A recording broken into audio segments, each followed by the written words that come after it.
welcome to Time Travel Tuesday. My name is Lisa. I'm one of the interpreters here at Historic Rattonsville. Most women in York County had what we would call traditional roles: mother, housekeeper, teacher, midwife. But some women took a path that was less expected, and we're going to look at a few of those ladies today. In 1994, the York County Historical Commission published a document called Making Money: Early Occupations in York County, South Carolina. This document is available for research at the York County Historical Center on Jefferson Street in York. Its pages include 51 women who were not farmers, planters, or housewives. Some of their occupations aren't that unusual. There are 2 midwives, 14 teachers, 3 seamstresses. But there is also a potter, a postmistress, a shingle maker, at least 2 doctors, and 24 weavers, 19 of whom lived in the community of Clark's Fork, near Smyrna. Some of these women we know practically nothing about. Anne Fulton appears on the 1820 census as a potter, but there are no known examples of her work in existence today. She was born about 1764 in Maryland and died sometime after 1850. The location of her grave is unknown. It is not known if she ever married or what brought her to York County, but she was living alone and supported herself with her pottery by 1820. Mary Floyd was the oldest daughter of Andrew Floyd, an early settler of York County and one of the founders of Bethel Presbyterian. Like Anne Fulton, she also appears to have never married, and her father left a significant part of his estate to her. In 1820, Andrew listed his occupation as wheelwright, and there are indications that Mary continued to operate this business after her father's death in 1839. It should be noted that she may not have been physically making wheels, but women were not expected to run a business at all in those days. In fact, women were discouraged from being assertive or overly confident, so acting as a manager and overseeing the work of others would still be unusual for a woman at that time. In the community of Clark's Fork, near Smyrna, we find the Mcgill family. William Mcgill was born around 1775, and several of his daughters and daughters-in-law worked as weavers. Caroline and Isabella Mcgill, Elizabeth, Martha, and Nancy McElwee were all members of William's family in one way or another, and several of their husbands were also weavers.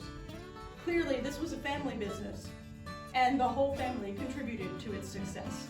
In the late 1980s, Historic Rattonsville acquired several buildings from the Mcgill family, including this one, which contained a loom, a legacy of their weaving past.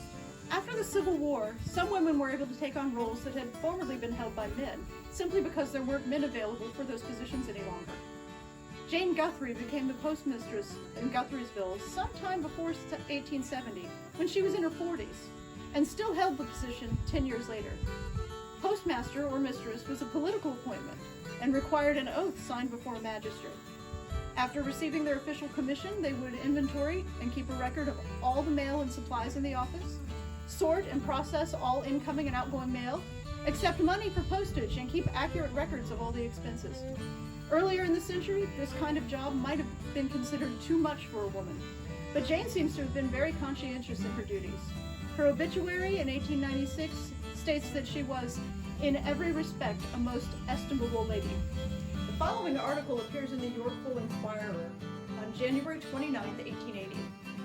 A gentleman informs us that while riding on a Daresbury road the other day, about 10 miles from town, he saw a woman engaged in the novel occupation for one of her sex of riving boards for shingles.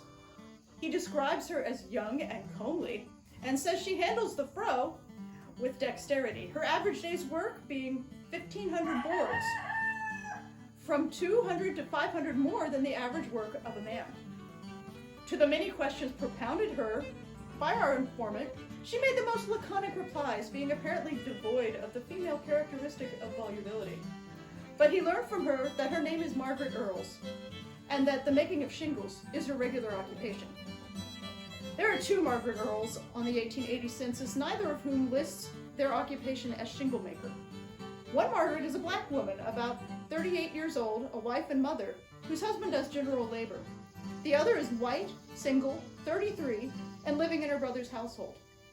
As to why neither claimed to be a shingle maker on the census, it's possible that she didn't wish to appear unladylike to the census taker, which could also explain why the traveler found her not inclined to talk about it. It's also possible that the census taker made the assumption that this woman was working within the home and didn't bother to ask. In the 19th century, men were more prominent in most aspects of society. Common practice declared that men earned the money and women looked after the home and the family.